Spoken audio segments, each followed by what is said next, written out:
નમસ્તે દર્શક મિત્રો, આજે આપણે સોમનાથ મંદિર જ્યાં આવેલું છે એની એક વાત કરવી છે, એની આસપાસની એક વાત કરવી છે. હિરણ નદી એ જે ગીરના જંગલમાંથી નીકળે છે અને એ નદી ઉપર હિરણ બે નામનો એક બંધ બનાવેલો છે. એ બંધની આખી વાત કરવી છે, એની આસપાસની વાત કરવી છે, ખેડૂતોની વાત કરવી છે, પાણીનો ઉપયોગ અને સદુપયોગની વાત કરવી છે.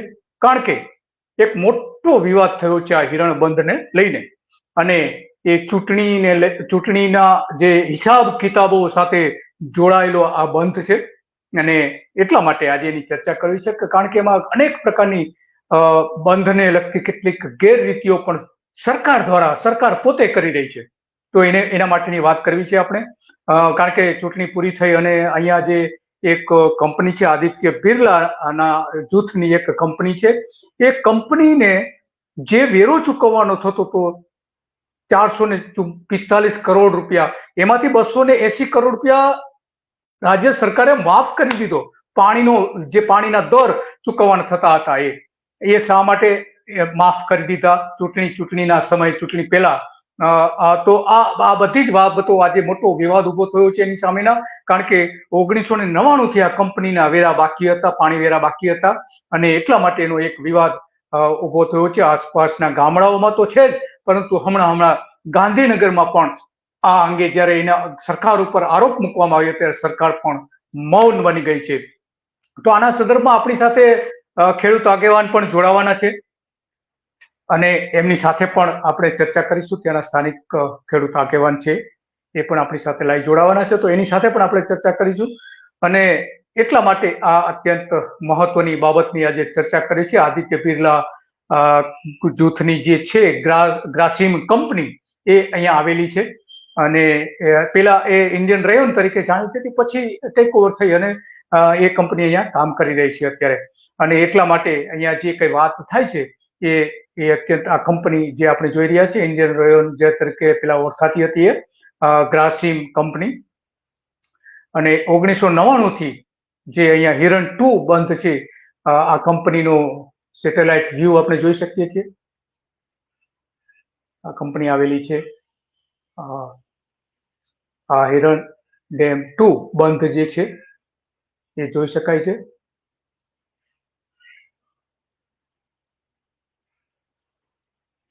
આ સોમનાથ સુધી કઈ રીતે પાણી પહોંચે છે એનો મેપ આપણે જોઈ શકીએ છીએ નદી ઉપરનો. તો આ જે ગ્રાસિમ કંપની છે એનો મોટો વિવાદ થયો છે. એક તો ખેડૂતો એની સામે વિરોધ કરી રહ્યા છે, કારણ કે આ બંધ જે બન્યો હતો હિરણ 2 એ માત્ર ને માત્ર ખેડૂતોના સિંચાઈ માટે બન્યો હતો, અને એટલા માટે એની સામે આજે વિવાદ ઉભો થયો છે. 444 કરોડની આસપાસની જે રકમ બાકી હતી એમાંથી સરકારે મોટો હિસ્સો માંડવાળ કરી દીધો છે. આ કંપનીની જે કોર્પોરેટ ઓફિસ છે એ અમદાવાદના સીજી રોડ પર આવેલી છે, સીજી રોડ પર સ્વસ્તિક સોસાયટી છે ત્યાં. તો આની સામે હમણાં જ કોંગ્રેસના આગેવાન પુંજાભાઈ વંશ, કે જે પેલા ધારાસભ્ય રહી ચૂક્યા છે અને એકદમ સ્પષ્ટ બોલનાર એ ધારાસભ્ય હતા, એમણે અમદાવાદમાં પત્રકાર પરિષદ કરી હતી અને એમાં કેટલીક બાબતો એમણે રજૂ કરી હતી. તો આપણે એમણે પુંજાભાઈને સાંભળીએ કે આ શું વિવાદ શું છે એ અંગેનું, આપણે કઈ કંપનીમાં કઈ રીતે ભ્રષ્ટાચાર થઈ રહ્યો છે અને આખો વિવાદ શું છે, પેલા આપણે એની પાસે સાંભળીએ. જળ સંપત્તિ વિભાગે ગ્રાસિમ ઇન્ડસ્ટ્રી પાસે 434 કરોડ રૂપિયા વસૂલવા ન થાય નિયમો પ્રમાણે, પણ નિયમો પ્રમાણે વસૂલવા નથી અને ભ્રષ્ટાચાર કરીને કંપનીને મદદ કરવી છે કે ફાયદો કરવો છે, એટલે ખાસ કિસ્સાની અંદર આ હુકમ કરવામાં આવ્યો છે. અને સરકારે આ કિસ્સામાં મેં અગાઉ કીધું એ પ્રમાણે મોટી લેતી દેતી કરીને આ નિર્ણય કરવામાં આવ્યો છે. રાજ્ય સરકારના જળ સંપત્તિ વિભાગે આમની સ્પષ્ટતા કરવી જોઈએ, એમનો ખુલાસો કરવો જોઈએ. રાજ્યના જળ સંપત્તિ વિભાગના કેબિનેટ મંત્રીએ પણ આમનો ખુલાસો કરવો જોઈએ કે કઈ રીતે તમે આટલી મોટી માતબર રકમ તમે માફ કરી દીધી છે, કેવા સંજોગોમાં કરી છે. જાહેર હિસાબ સમિતિ એ વિધાનસભાની એક બંધારણીય સંસ્થા છે અને એ બંધારણીય સંસ્થાએ જ્યારે ભલામણો કરી છે કે આ કંપની પાસેથી જે વસૂલવાની રકમ થાય છે એ સંપૂર્ણપણે રકમ વસૂલ કરવી અને આ રકમ વસૂલ કરી નથી, એમાં જે કોઈ નીચેથી ઉપર સુધીના સચિવાલય કક્ષાના જે કોઈ અધિકારીઓ આમાં સંડોવાયેલા હોય એમની સામે કડક હાથે પગલાં લેવા એવી સમિતિએ, જાહેર હિસાબ સમિતિએ પોતાની તપાસ દરમિયાન ભલામણો કરી અને એ ભલામણોનો અહેવાલ તૈયાર કરીને ગુજરાતની વિધાનસભામાં સભાગૃહની અંદર 22/3/2022 ના રોજ આ રજૂ કરવામાં આવ્યો છે. આ અહેવાલમાં ગ્રાસિમ ઇન્ડસ્ટ્રીઝ કંપની પાસે સરકારની જે લેણી રકમ નીકળતી હતી એની સમિતિએ તપાસો કરી છે. તપાસો કરીને સમિતિએ સ્થળ ઉપર એની વિઝિટ કરી છે અને એ વિઝિટ કરીને પછી જે કાંઈ હકીકતો રેકર્ડ આધારિત સમિતિ પાસે આવી એના આધારે સમિતિએ ભલામણ કરી છે અને એ ભલામણો એમાં સ્પષ્ટપણે ભલામણો કરી છતાં પણ એક બંધારણીય સંસ્થાનો ભલામણોને અવગણીને પણ રાજ્ય સરકારે આ કંપનીને મદદ કરવા માટે પ્રજાના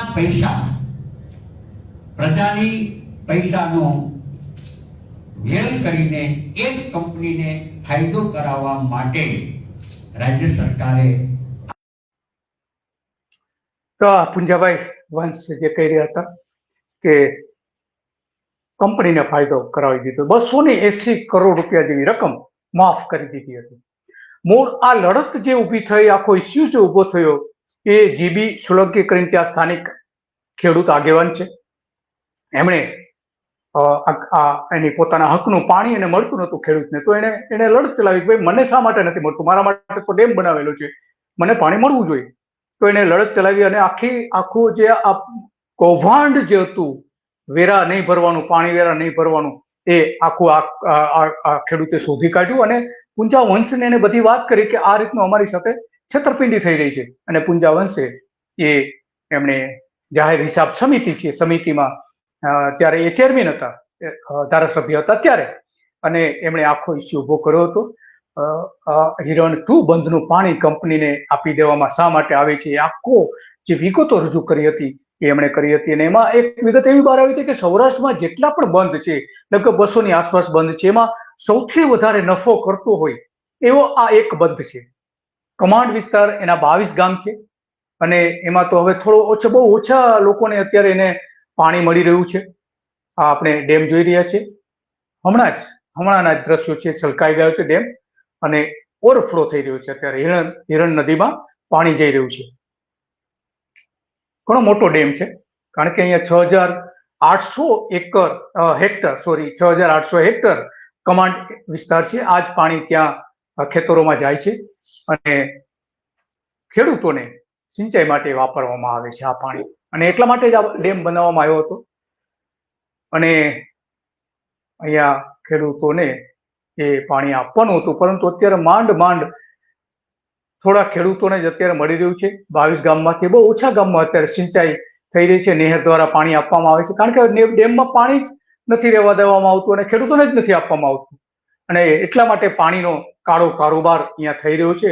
એનો વિરોધ હતો ખેડૂતોનો અને સિંચાઈ કરતા બંધ કરવા માંગે છે એવો આરોપ પણ ખેડૂતોનો છે કે સરકાર અહીંયા ખેડૂતો બિલકુલ સિંચાઈ ન કરી શકે એ માટેના એમના પ્રયત્નો પણ છે, એવું એમનો આરોપ છે. કારણ કે આ ખેડૂત 30 વર્ષથી લડી રહ્યા છે એની સામે કે અમને પૂરતું પાણી તો આપો, પરંતુ ખેડૂતોને પાણી આપવાના બદલે ત્યાંની સ્થાનિક જે કેટલીક કંપનીઓ જે છે એ કંપનીઓને પાણી આપી દેવામાં આવે છે. 2 મોટા શહેરો બની ગયા છે, ત્યાં આપી દેવામાં આવે છે. સોમનાથ મંદિરની આસપાસ અને સોમનાથ મંદિરના જે ટુરિસ્ટ ડેવલપ થયું છે ત્યાં એ પાણી બધું આપી દેવામાં આવે છે. અને એમાં સૌથી વધારે પાણીનો કાળો કારોબાર ચાલી રહ્યો છે. અહીંયા જે પાઇપલાઇન દ્વારા નગરપાલિકાને આપવામાં આવે છે, નગરપાલિકામાંથી ચોરી કરી લઈને ઘણા બધા એની સામે એલિગેશન્સ પણ થઈ રહ્યા છે. કારણ કે આ બધાની વચ્ચે જ્યારે ખેડૂતો એવું કહ્યું હતું કે આ કંપનીને તમે શા માટે 280 કરોડ રૂપિયા માફ કરી દીધા. અમારા અહીંના 20 ગામના ખેડૂતો છે એ 2000 જેટલા ખેડૂતોના થોડા ઘણા બિલ બાકી છે, થોડા ઘણા, તો એને તો તમે પાણી આપતા નથી. પાણી આપવાની સ્પષ્ટ ના પાડી દો છો કે તમારું બિલ તમે ભર્યું નથી એટલા માટે તમને પાણી નહીં આપવામાં આવે. તો આ કંપનીને તો 1999 થી આ બિલ બાકી છે.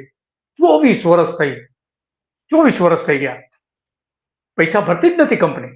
તો એને સતત પાણી આપવામાં આવતું હતું ને હવે માફ કરી દેવામાં આવ્યા છે. તો આ ખેડૂતોનું મૂળ દલીલ એ છે કે અમારા 2000 ખેડૂતોને તમારે જે પાણી આપવું જોઈએ એ પૈસા ભરી શકે એમ નથી, તો એના પણ માફ તમારે કરવા જોઈએ. અને બહુ મોટી રકમ પણ નથી, માત્ર 10 લાખ રૂપિયા છે 2000 જેટલા ખેડૂતોના બાકી હોવાનો એક અંદાજ છે.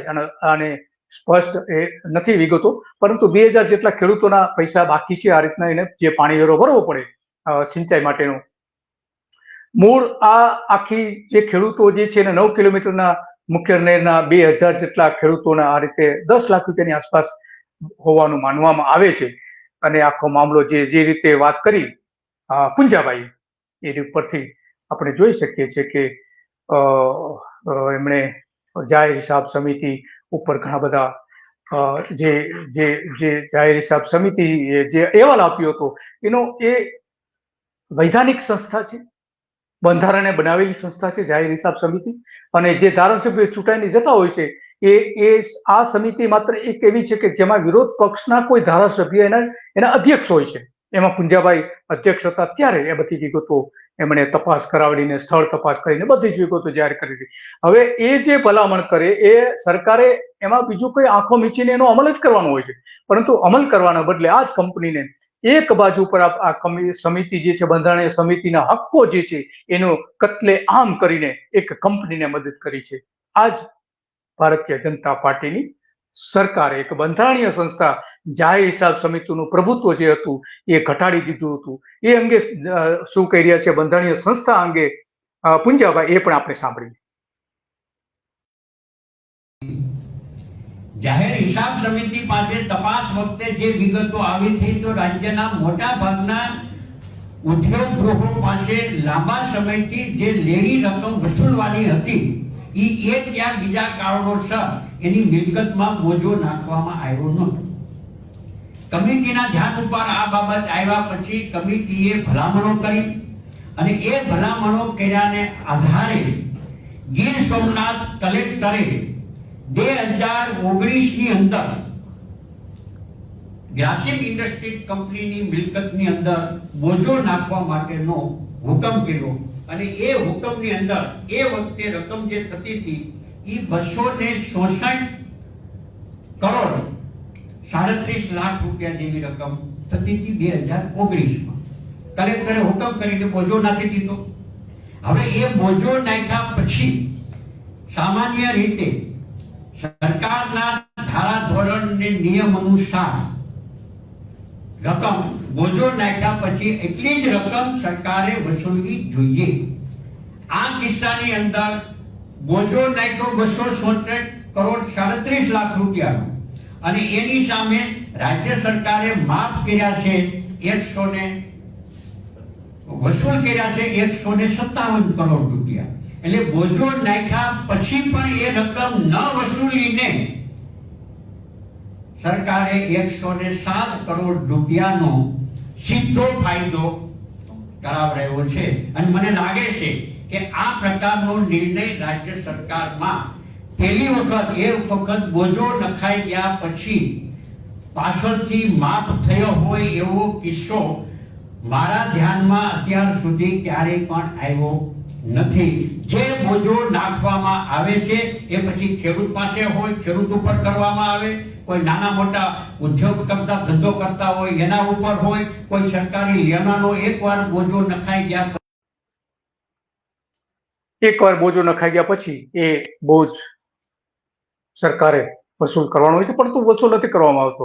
અને એટલા માટે એમનો જે આરોપ હતો કે સરકાર માફ કરી દીધું છે એની પાછળના ઘણા મોટા કારણો છે. કરપ્શનની એમણે વાત કરી કે કરપ્શન પણ આમાં થયું હોવાની પૂરેપૂરી શક્યતા છે. બીજી બધું સરકારે આ એક ખાસ કિસ્સા તરીકે એનો માફ કર્યો છે, ખાસ કિસ્સા તરીકે. એટલે કે બીજા કોઈને આનો લાભ નહીં મળે, આ પ્રકારનો બીજી કોઈ કંપનીઓને લાભ નહીં આપવામાં આવે, કોઈ લોકોને નહીં આપવામાં આવે, ખેડૂતોને આપવામાં નહીં આવે માફી માટે.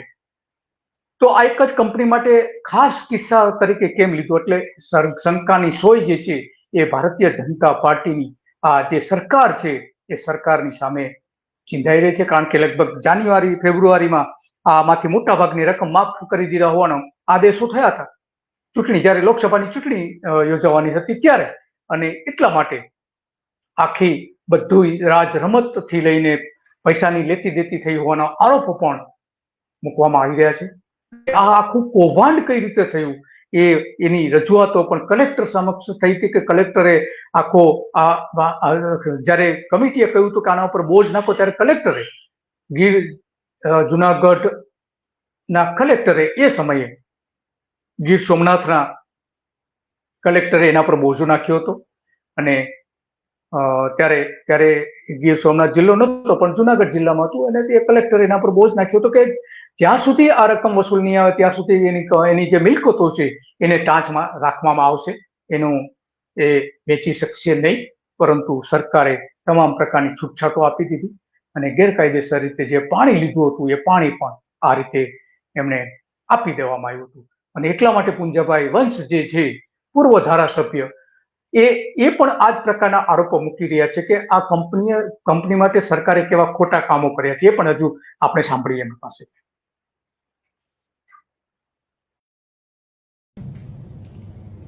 માફ કરવામાં આવે છે. હવે જો તમારે માફ જ કરવાના હતા તો પછી તમે બિલો આપ્યા શા માટે? અને બિલો આપ્યા તો તમે વસૂલ શા માટે ન કર્યા?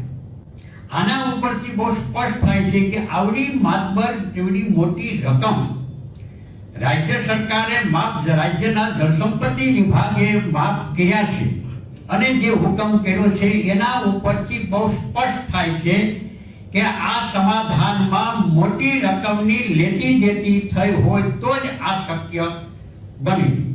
આટલું બધું ઉદ્યોગ પ્રત્યેની લાગણી, આ ઉદ્યોગના માલિક સાથે રાજ્ય સરકારને કોઈ સંબંધ છે તો કયા પ્રકારનો સંબંધ છે?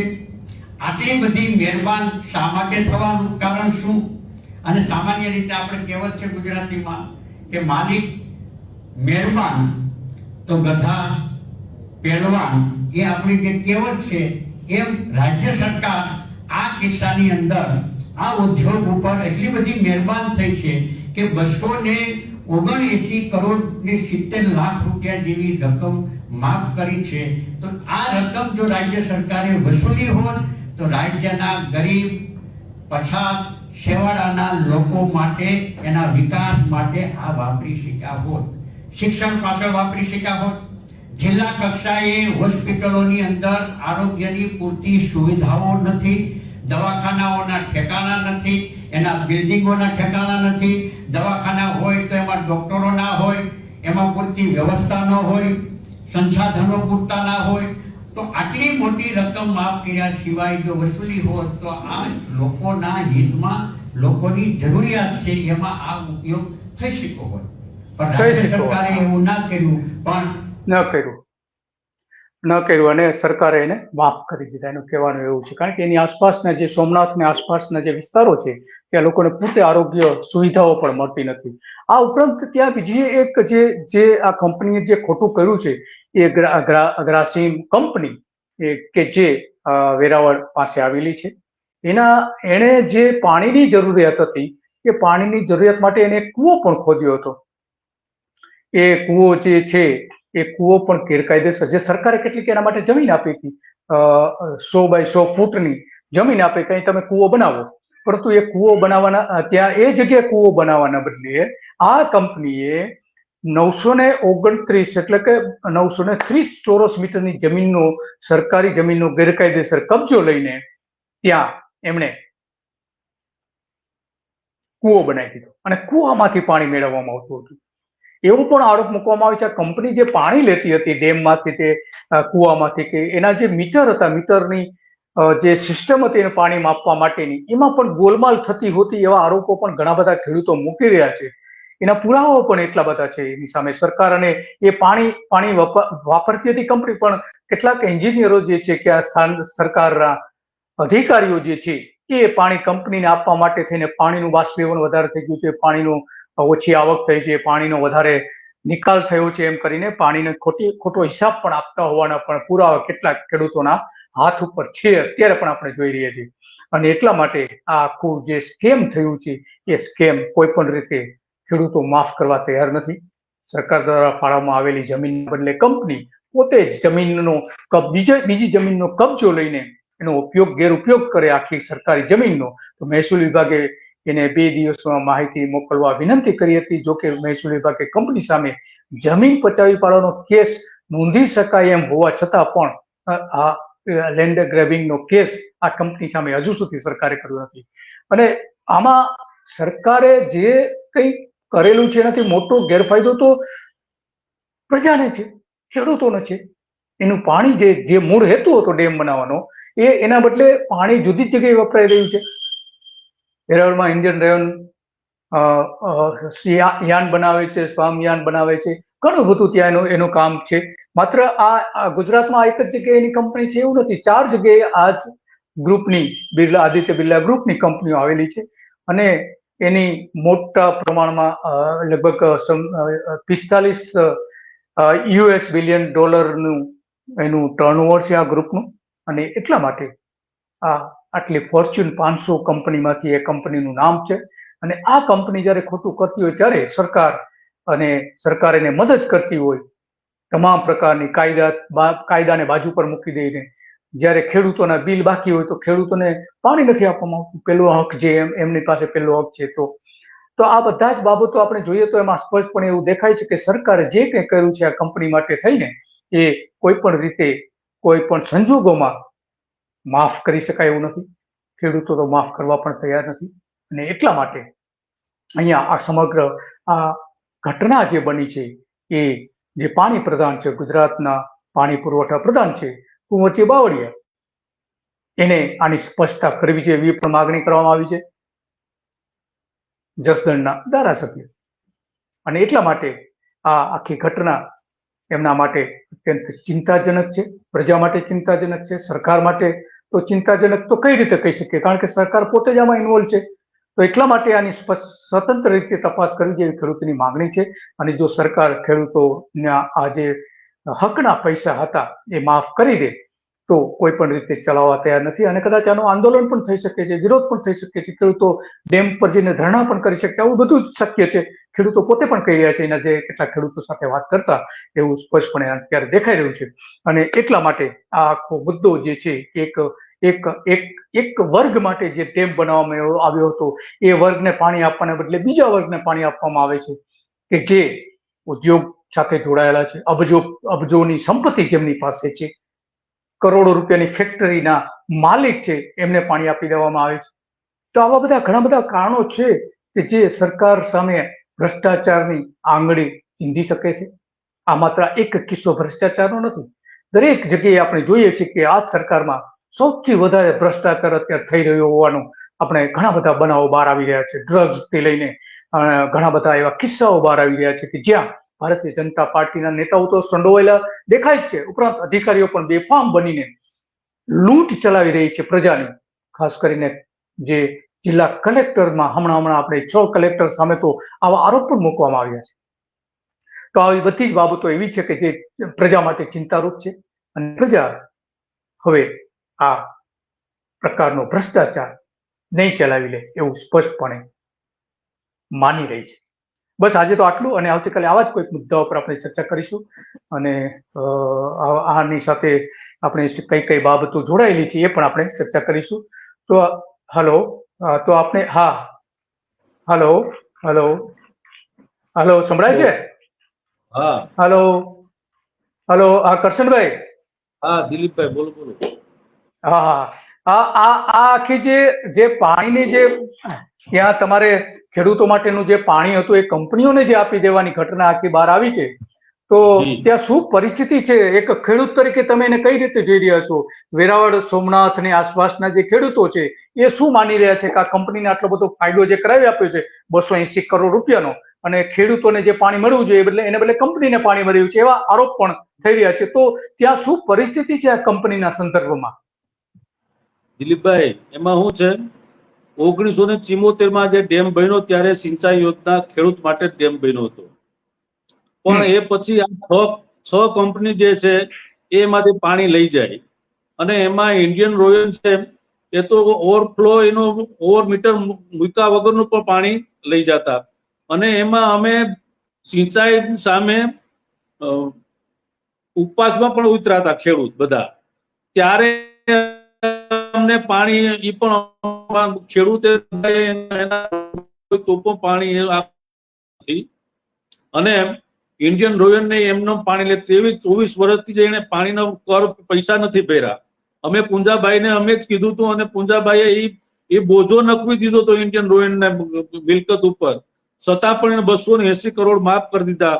ખેડૂતના 280 રૂપિયા પણ માફ નથી કરતા. અત્યારે ખેડૂતનું માગણું કેટલું હશે? 10 લાખની આજુબાજુ છે, છતાં પણ માનો કે એમાં પણ કેટલું બધા જુદા જુદા ખેડૂતનું, કોકના 500 રૂપિયા હોય, કોકના 600 રૂપિયા હોય, એના પણ ફોર્મ નથી લેતા અને સીધું પાણી આપી દે ઇન્ડિયન રોયલ ને. એમાંય નગરપાલિકા, વેરાવળ અને ગટર વ્યવસ્થા એ લોકો તો બેફામ પાણીનો ઉપયોગ કરે. એટલે આમાં નેકરો ભ્રષ્ટાચાર છે. વેરાવળ, ગીર સોમનાથ જિલ્લાના સિંચાઈના અધિકારીથી માંડીને મિનિસ્ટર સુધી બધા ભ્રષ્ટાચારમાં જ છે. ખેડૂતની માથે કોઈને લાગણી નથી અને ખેડૂત હેરાન પરેશાન છે. ઉનાળાના સિઝનમાં ખેડૂત બહુ હેરાન થાય છે પાણી માટે. તો શિયાળામાં પાણી મળે છે ખરું ત્યાં?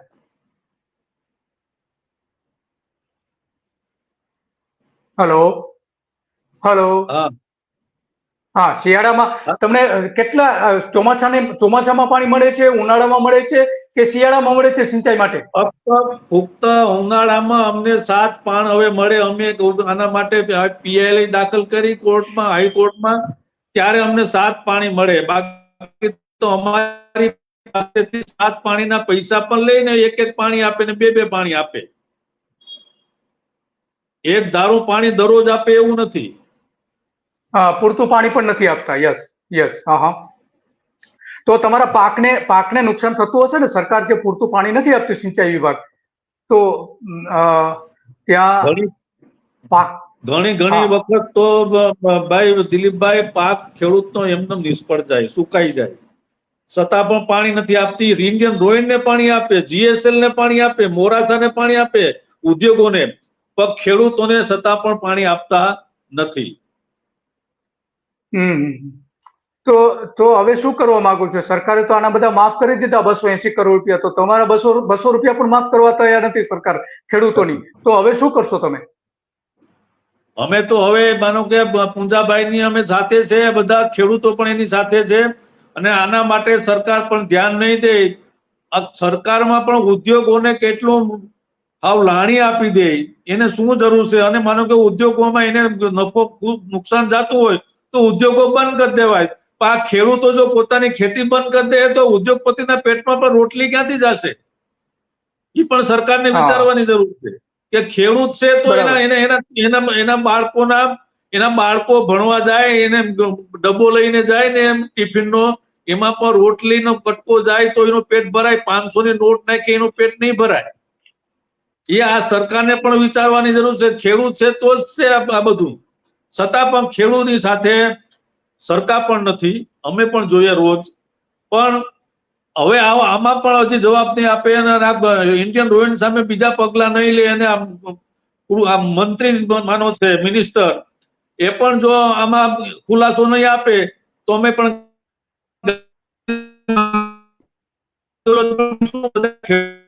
સાથે અને જે ભવિષ્યમાં પણ અમને આ બધું કર્યું છે અને હજી પણ અમે કરવાના છે. સંભળાયું નહીં, શું કરવાના છો તમે? હજી પણ માનો કે મિનિસ્ટર કે કોઈ જવાબ નહીં આપે, સરકાર આ વાતનો ખુલાસો નહીં કરે પુંજાભાઈ સામે, તો અમે પણ ગીર સોમનાથ જિલ્લાના બધા ખેડૂતો અમે ગાંધી સિંધિયા માર્ગે ઉપવાસ પણ કરવાના છે, આંદોલન પણ કરવાના છે. જે કરવું એ પડશે અમે બધું કરશું સાહેબ. સમજી ગયો. અચ્છા, એક કરશનભાઈ તમારી પાસેથી એ જાણવું છે કે આ જે ડેમથી 6,800 હેક્ટરમાં સિંચાઈ થવાની હતી, 20 થી 22 ગામડાઓમાં, તો અત્યારે ખરેખર કેટલી સિંચાઈ થઈ રહી છે? 50% સિંચાઈ થાય છે કે એનાથી ઓછી થાય છે? ને સિંચાઈ તો એમાં શું છે, પૂરતું પાણી નથી મળતું. સિંચાઈ તો બાકી બધી પૂરેપૂરી થાય એમ છે, પણ પાણી ઓછું મળે એટલે ખેડૂતને માનો કે 10 વીઘા જમીન હોય તો પાણી ઓછું મળે એટલે 5 વીઘામાં અવાય ને 5 વીઘામાં ન અવાય, બાકી બધું સુકાઈ જાય. પૂરતું પાણી નથી મળતું. ડેમ ખેડૂતોને પૂરતું પાણી મળે તો ડબલ ઉત્પાદન થાય અને ડબલ સિંચાઈ થાય એમ છે. બરાબર, ડબલ પણ થઈ શકે. તો જે નેરો બનાવેલી હતી, નેરોમાં પાણી આપવામાં આવે છે કે નથી આપવામાં આવતું? બધી નેરોમાં નેરુમાં ડાબા કાંઠા એ બે નેરમાં પાણી આપવામાં છે. બે નેરમાંથી જ એટલા ગામોને પાણી મળે, પણ પાણી ઓછું આપે. પાણી જો ફૂલ ખેડૂતોને આપે તો તો ખેડૂતો બધું એના બધી ખેતરમાં પણ એનો પાક કરી શકે. બરાબર છે. તમારો ખૂબ ખૂબ આભાર કરશનભાઈ. તમે ખરી વિગતો આપી કે ખેડૂતોની શું દશા છે ત્યાં, અને કંપનીઓએ શું સરકારની કેવી દશા કરી છે, અને કંપનીઓ કઈ રીતે સરકારને ફાયદો કરાવી દે છે, બધી તમે વાત કરી. તમારો ખૂબ ખૂબ આભાર અમારી સાથે લાઈવ જોડાવા બદલ. તો આ ખેડૂતની વેદના છે કે એમને જે સિંચાઈનું પાણી મળવું જોઈએ પણ પાણી મળતું નથી, કારણ કે 6800 હેક્ટર જમીનમાં સિંચાઈ થવી જોઈએ છે. જો એટલા વિસ્તારમાં સિંચાઈ થતો રાષ્ટ્રીય ઉત્પાદન વધી શકે એમ છે, પરંતુ એક કંપનીને સાચવવા માટે થઈને આ ખેડૂતોને પૂરતું પાણી નથી આપવામાં આવે છે. તો 6 પાણી મળવા જોઈએ એવું ખેડૂત પોતે કર્યા છે, પરંતુ માત્ર ને માત્ર 1 કે 2 પાણી આપવામાં આવે છે. હવે 2 પાણીના પાકથી પાણીના સિંચાઈથી પાક થવાનો નથી, એટલા માટે કુવાનું પાણી લઈને પાક 6 વખત તો પિયત એને કરવી જ પડે છે. તો બાકીનું પાણી કુવામાંથી લેવું પડે છે, ગમે રીતે વ્યવસ્થા એને કરવી પડે છે. તો સરકારે આવી અત્યંત ખરાબ હાલત આજે હિરણ 2 બંધ અને સોમનાથ મંદિર જ્યાં આવેલું છે કે જેને આ સરકાર હંમેશને માટે મહત્વ આપતી રહી છે. મિનિસ્ટરો જ્યારે પણ આસપાસના વિસ્તારોમાં જાય કે સોમનાથના દર્શન કરવા જાય છે, પરંતુ અહીંયા ખેડૂતોને અન્યાય કરે છે એના ખેતરમાં મુલાકાત લેવા માટે ક્યારેય તેઓ તૈયાર થતા નથી. આ ભગવાન ઉપર ભરોસો મૂકીને ત્યાં જાય છે, પરંતુ ભગવાનના જ વિસ્તારમાં જ્યારે સરકાર પોતે, મહાદેવના વિસ્તારમાં સરકાર પોતે અન્યાય કરી રહી છે, તો ખેડૂતો હવે એવું સ્પષ્ટપણે માને છે કે સરકાર જે છે એમને અન્યાય કરે છે, તો એની સામે આંદોલન પણ કરવાની તૈયારી કરી રહ્યા છે. બસ આજે આટલું જ, અને આવતીકાલે આવા જ કોઈક મુદ્દાઓ પર આપણે ચર્ચા કરીશું. નમસ્તે.